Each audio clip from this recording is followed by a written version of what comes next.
சக்தி கங்கையம்மா பேரை சொன்னா கம்பீரம் வரும்.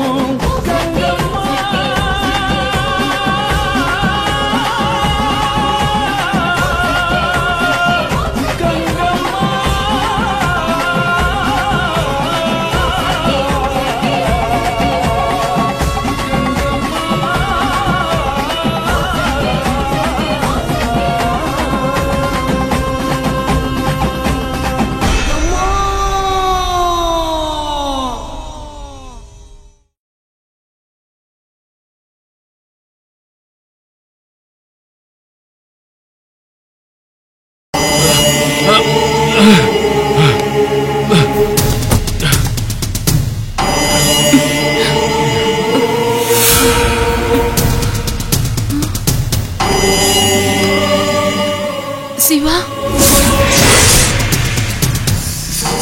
சிவா சிவா சிவா சிவா சிவா சிவா இப்படி அடிபட்டு கிடக்குறாங்களே. தம்பிக்கு போன் பண்ணி எவ்வளவு நேரம் ஆச்சு, இன்னும் வரல. என்னப்பா என்ன பண்றாங்க தெரியலையே. ஏடிக்க பார்த்து ஏதாவது அசம்பளம் நடக்குள்ள ஆஸ்பத்திரி கொண்டு போகணும். இல்லன்னா யாராவது ஒரு ஆட்டோவை தான் பிடிச்சிருவாங்க. Hello hello Prabha. அபிராமி, நாங்க வந்த கார் ஆக்சிடென்ட் ஆயிருச்சு.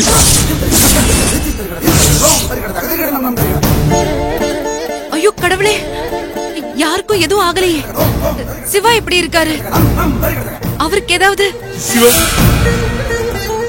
சிவா சிவா தலையில சிவா தலையில.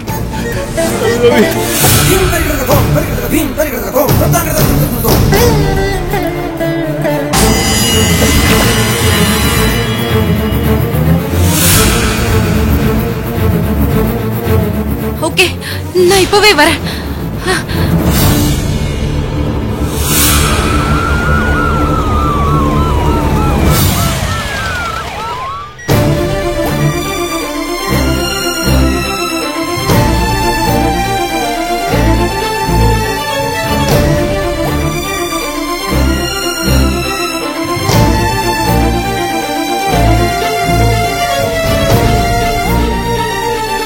ரெகுலரா பேஷண்ட்டை செக் பண்றீங்களா? செக் பண்றோம் டாக்டர்.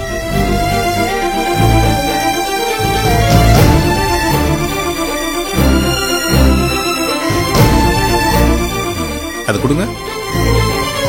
நான் சில மெடிசன்ஸ் எல்லாம் எழுதி தர்றேன். அதெல்லாம் ரெகுலரா இந்த பேஷண்ட்டுக்கு கொடுத்துருங்க. சரிங்க டாக்டர்.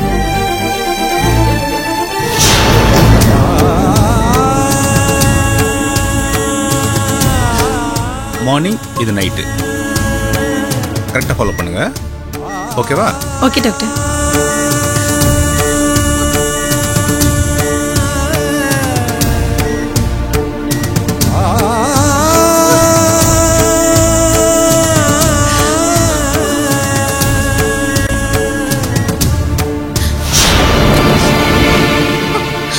டாக்டர், என் பையனுக்கு எப்படி இருக்கு டாக்டர்? அவன் உயிருக்கு ஒன்னும் ஆபத்து இல்லையே. இன்னும் சீரியஸான கண்டிஷனை தாண்டலம்மா. பல்ஸ் ரேட் நார்மலா இல்லம்மா. எங்களால முடிஞ்ச எல்லா முயற்சிகளையும் செஞ்சுட்டு இருக்கோம். கடவுளை ப்ரே பண்ணிக்கங்கம்மா. நான் ஃபர்தரா வந்து பாக்குறேன்.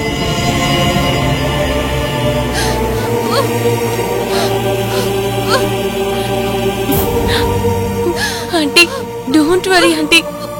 சிவாக்கு எதுவும் ஆகாது. அவன் நல்லபடியா குணமாகி வந்துருவான். நீங்க கவலைப்படாதீங்க ஆண்டி.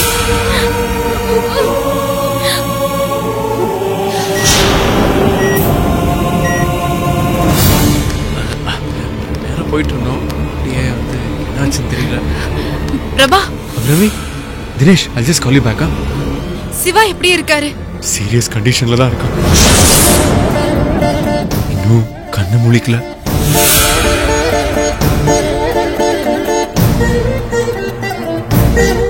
ஐசியூல தான் இருக்கா. நான் சிவாவை பார்க்கணும். வா போய் பார்க்கலாம்.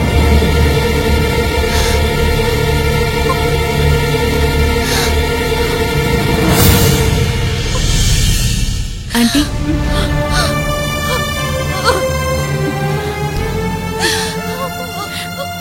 அபிராமி,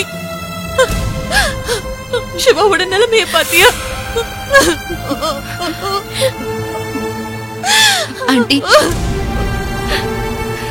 சிவாவுக்கு எதுவும் ஆகாது, ஆகவும் விட மாட்டேன்.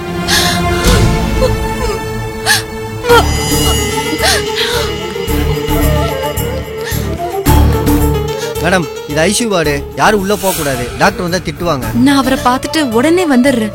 பாத்துட்டு உடனே வந்துரும். ஒரே ஒரு இல்ல தடவை மேடம், அலோவ் பண்ண முடியாது. பேஷண்ட்டுக்கு பல்ஸ் ரேட் ரொம்ப கம்மியாயிட்டே இருக்கு. சீக்கிரம் போய் சரிங்க டாக்டர் சிஸ்டர், கூட்டிட்டு நான் வாங்க. டாக்டர் வர சொல்றேன். Excuse me. மேடம் மேடம் உள்ள வராதீங்க மேடம். டாக்டர் திட்டுவாரு, சொன்ன கேளுங்க மேடம். ஒன்றும் ஆகாது, நான் பாத்துக்கிறேன் மேடம். டாக்டர் தெரிஞ்சா திட்டுவாருங்க. சிவா, சிவா,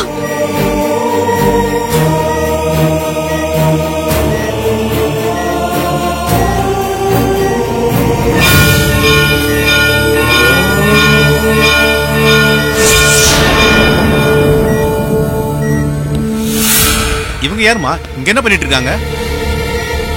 நர்ஸ், நீங்க என்ன பக்கத்துல இருந்து வேடிக்கை பார்த்துட்டு இருக்கீங்களா? இல்ல டாக்டர், நான் சொன்ன அவங்க கேட்க மாட்டேங்கிறாங்க.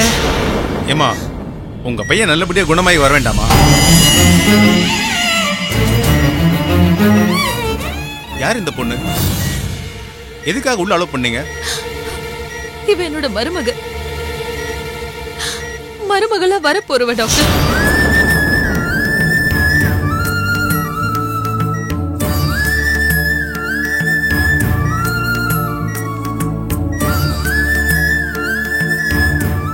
இருக்கட்டுமா, இது ஐசி வார்டுன்னு தெரியும்ல. இப்படி எல்லாரும் உள்ள வரக்கூடாது. தயவு செஞ்சு உங்களை வெளியே கூட்டு போங்க.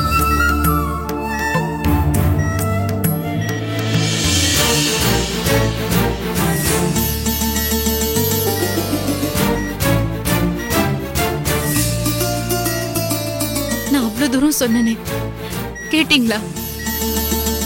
என்னால தானே உங்களுக்கு. சிஸ்டர், பல்ஸ் ரேட் நார்மலா தானே இருக்கு? டாக்டர், இப்ப நார்மலா தான் இருக்கு, ஆனா அப்ப ரொம்ப டவுனா இருந்தது. சரி, நீங்க எல்லாரும் கொஞ்சம் வெளியே வெயிட் பண்ணுங்க.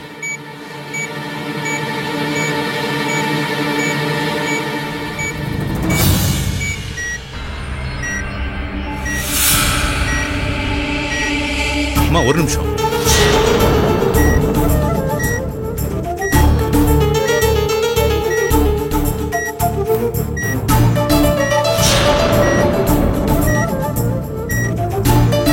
உங்க கையை எடுத்த உடனே பல்ஸ் ரேட் குறையுது. எங்க மறுபடியும் அவர் கையை பிடிங்க.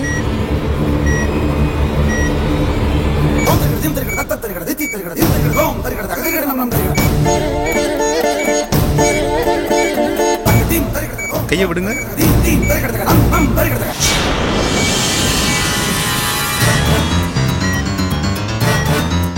எங்க மறுபடியும் கையை பிடிங்க.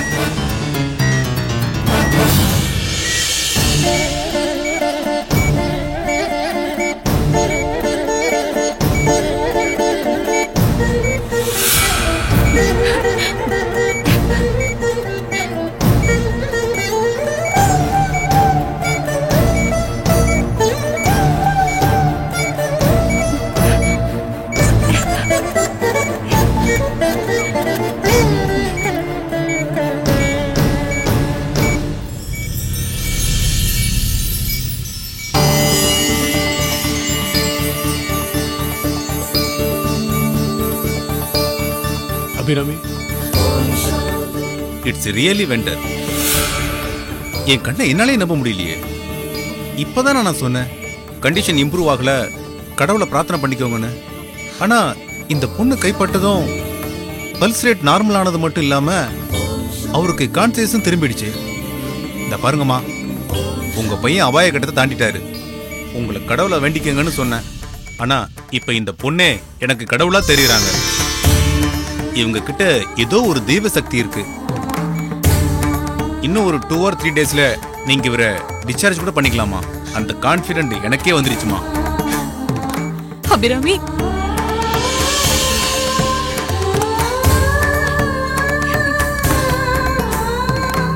சிவாக்கு எப்படி இருக்குமா?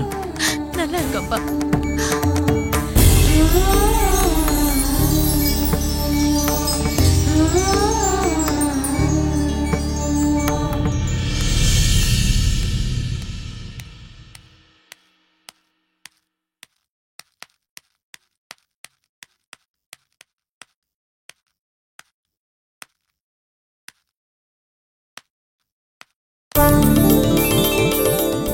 தாயே, என்னை நேசிச்சதை தவிர சிவா எந்த பாவத்தையும் பண்ணிடல. கங்கம்மா சாபத்தால அவர் உயிருக்கு ஆபத்து நேர்ந்துருமோன்னு பயந்துட்டு இருந்தேன். ஆபத்து வந்தும் அவர் உயிரை காப்பாத்தி கொடுத்துட்ட. இவ்வளவு ஆனதுக்கு அப்புறமும் சிவா அம்மா என்ன மருமகன்னு சொல்றாங்க. சிவா என்னையதான் நினைச்சிட்டு இருக்காரு. அவங்க காட்டுற அன்புல நானே என்னை இழந்துருவணும்னு எனக்கு பயமா இருக்கு. சிவாவை காப்பாத்தி கொடுத்த மாதிரி இந்த சிக்கல்ல இருந்து, மனக்குழப்பத்துல இருந்து என்னையும் காப்பாத்து. அம்மா ஜெக்கம்மா, அருள்வாக்கு சொல்லு. காஞ்சி காமாட்சி, மதுரை மீனாட்சி, காசி விசாலாட்சி, உன் அருளால என் வாக்கு பழிக்கணும் தாயே. தாயி, இந்த நாளு இந்த மண்ணுல நீ ஜெனிச்ச நாளு. என்ன தாயி பாக்குற? என்னை எங்கேயோ பார்த்த மாதிரி இருக்குன்னா நான் உன்னை மறக்கல தாயி. உன் பேரு அபிராமிங்கிறதையும் உன் பிறந்த நாள் அன்னைக்கு நீ எனக்கு பணம் கொடுத்ததையும் நான் மறக்கல தாயி. உன்னை தேடி வந்து வாக்கு சொல்லணுங்கிறது அந்த அம்பாளோட உத்தரவு. அப்ப சொன்னதை தான் இப்பவும் சொல்றேன். நீ சாதாரண பொண்ணு இல்ல தாயி, தெய்வாம்சம் பொருந்தினவ. நீ சாதிக்க பிறந்தவ தாயி. நீ இப்பவும் மருகி நிக்கிற. மனசால நினைச்சவனை மறக்கவும் முடியல, நினைச்சிட்டோமேனு கைப்பிடிக்கவும் முடியல, ஒட்டி நிக்கவும் முடியல, விலகி போகவும் முடியல. தெய்வ பிறவியா உன்னை நேசிச்ச உயிரை நீ காப்பாத்துன. மனுஷ பிறவியா அவனை மறக்க முடியாம மருகி நிக்கிற. இப்ப உசுரை காப்பாத்திட்ட. இதுவே தொடர்ந்தா எப்பவும் காப்பாத்த முடியுமான்னு நினைச்சி தவிக்கிற. தாயி, உன் ஊரோட சாபத்தால அவர் உசுறு போகணும்னா எப்பவோ போயிருக்கணுமே, ஏன் போகல? உங்க காதலுக்கு அந்த கங்கம்மாவோட அருள் இருக்கு தாயி. அப்ப ஏன் விபத்து நடந்தது? உயிருக்கே ஆபத்தான்னு யோசிக்கிறீங்களா? உங்களுக்கு சோதனை காலம் காத்திருக்குன்னு அப்பவே சொன்னனே. இது சோதனை காலம் தாயி. எதனால, யாரால? கன்னிகாபுரத்து மண்ணுல காலடி வச்சிருக்கானே ஒரு தீய சக்தி, அவனால. அவன் மாந்திரீகத்தால உன்னை போட்டியா நினைக்கிறான். அவன் போற பாதையில எதிர்படுற தடைக்கெல்லாம் பாக்குறான். உன் மனச கலைக்க பாக்குறான். உன்னை சுக்குநூறா உடைக்க பாக்குறான். நீ தெய்வ குழந்தை தாயி. அந்த தேவி துணை இருக்க நீ எதுக்கு மயங்கி நிக்கிற? சூலாயுதம் ஏந்திப்போ, அந்த அசுரனை அழித்து ஒளி. உனக்காக காத்திருக்கும் கடமையை செய்து முடி. ஜெயம் உனக்கு.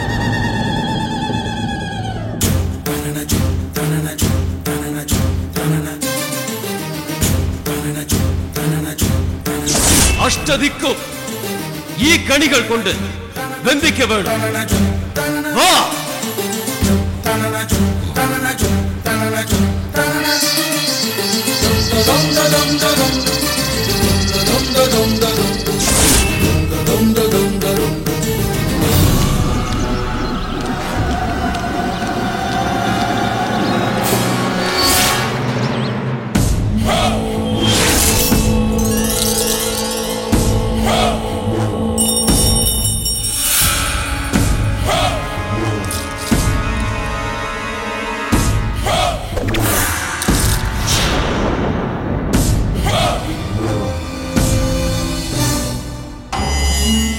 ആസാനെ அந்த சிவாவை காவு வாங்க ஞான் ஏவி விட்ட ஜடக்குட்டி தான் வேலையை முடிக்க முடியாம தவிச்சு நிக்குது.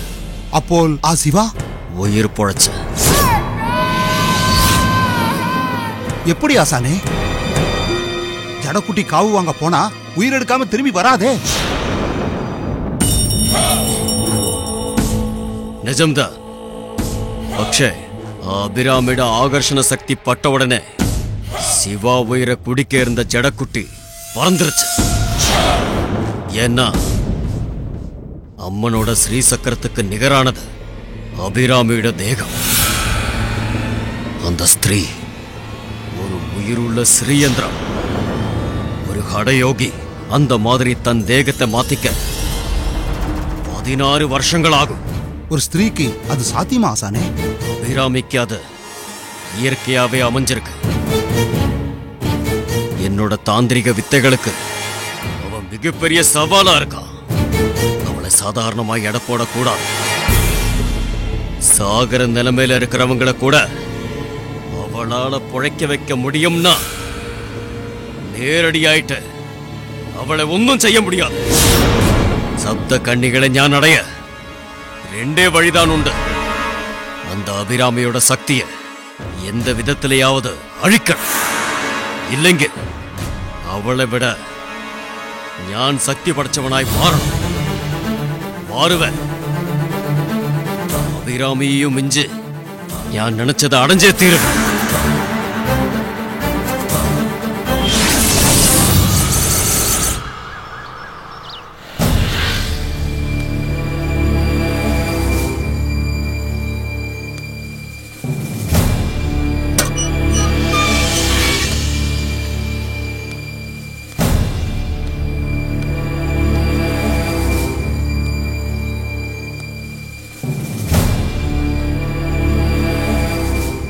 சௌமியா,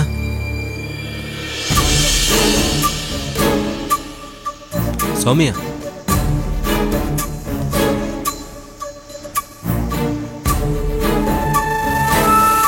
சௌமியா, சௌமியா,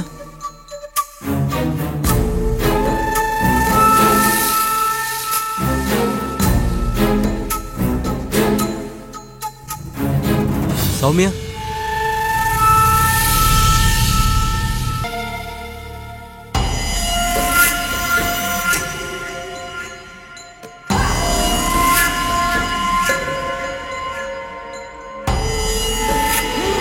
சௌமியா,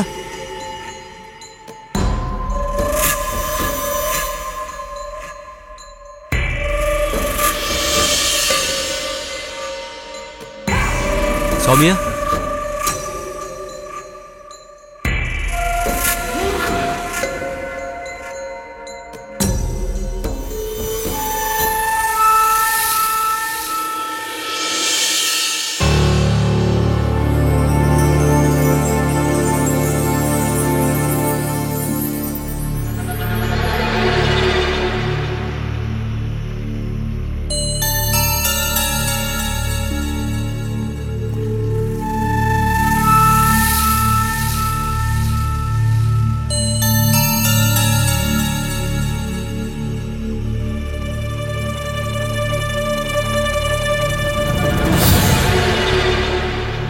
சௌமியா, பயப்படாத சௌமியா, நான் தான். நீங்களா? அப்பா வெளியே போயிருக்காரு, வர லேட் ஆகும். இல்ல சௌமியா, நான் உன்னை பார்க்க தான் வந்தேன். என்ன பார்க்கவா? என்ன விஷயமா?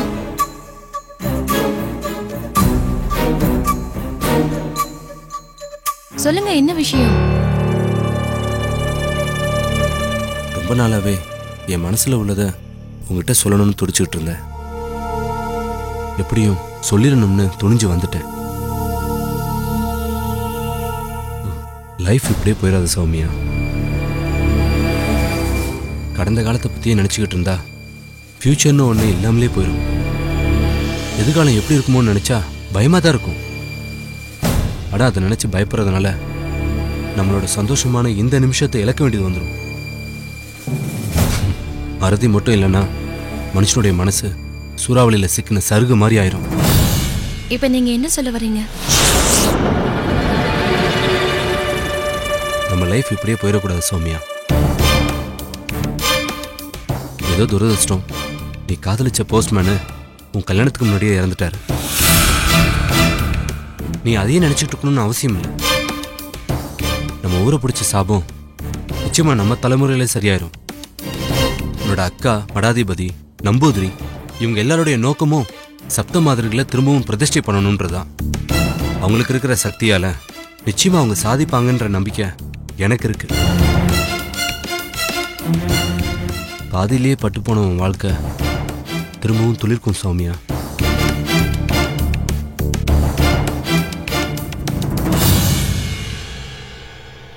நான் உன்னை கல்யாணம் பண்ணிக்க ஆசைப்படுறேன்.